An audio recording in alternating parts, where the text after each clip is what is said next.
മുൻപും ഭൂസംരക്ഷണ സമിതിയുടെ ഈ ഒരു 414 ദിവസം നീണ്ടു നിന്ന ഈ സമരം പൂർണ്ണമായും വിജയത്തിലേക്ക് അടുത്തു എന്ന് വിചാരിക്കുന്നു.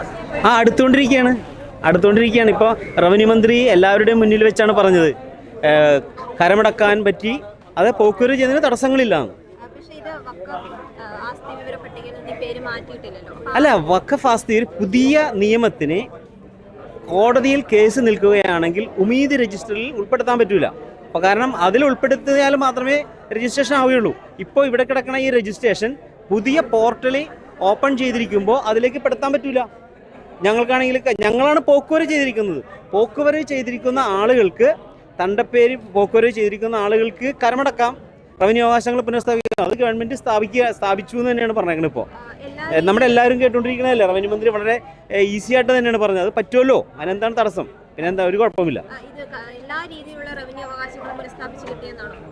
അല്ല, ഇനിയിപ്പോൾ വരേണ്ട ഒരു വിഷയം കോടതിയിൽ കേസ് നിൽപ്പുണ്ടല്ലോ. അത് ഹൈക്കോടതി ഡിവിഷൻ ബെഞ്ച് ഇത് വഖഫ് പ്രോപ്പർട്ടി അല്ല എന്നുള്ള ഒരു ഉത്തരവ് ഓൾറെഡി ഉള്ളതിൻ്റെ പേരിൽ വളരെ കീഴ്ക്കോടതിയാണ് ട്രിബ്യൂണൽ. ആ ട്രിബ്യൂണലിൽ നമുക്ക് അനുകൂലമായിട്ടുള്ള ഒരു വിധി നമുക്കുണ്ടാവും.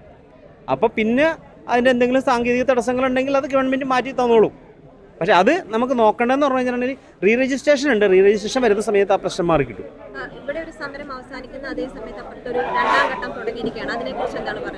അതിനെക്കുറിച്ച് എനിക്കൊന്നും പറയാനില്ല. ഇത് നമ്മളെ ഭൂസംരക്ഷണ സമിതി എടുത്ത തീരുമാനത്തിൻ്റെ അടിസ്ഥാനത്തിലാണ് ഇത് നമ്മളത് നിർത്തുന്നത്. കത്തോലിക്ക സഭയുടെ പിന്തുണ എന്തായാലും ശരി അച്ഛനാണുള്ളത്. അച്ഛൻ അതുകൊണ്ട് തന്നെയാണ് അവർ പള്ളിക്ക് പുറത്ത് കിടന്നത്. അത് നമ്മുടെ അതുമായിട്ട് ബന്ധപ്പെട്ടതല്ലല്ലോ. ഞങ്ങൾ പള്ളിയോട് ചേർന്ന് നിന്ന് തന്നെയാണ് പോകുന്നത്. മറ്റ് സമുദായ സംഘടനകളോടൊക്കെ ചേർന്ന് നിന്ന് തന്നെയാണ് പോകുന്നത്.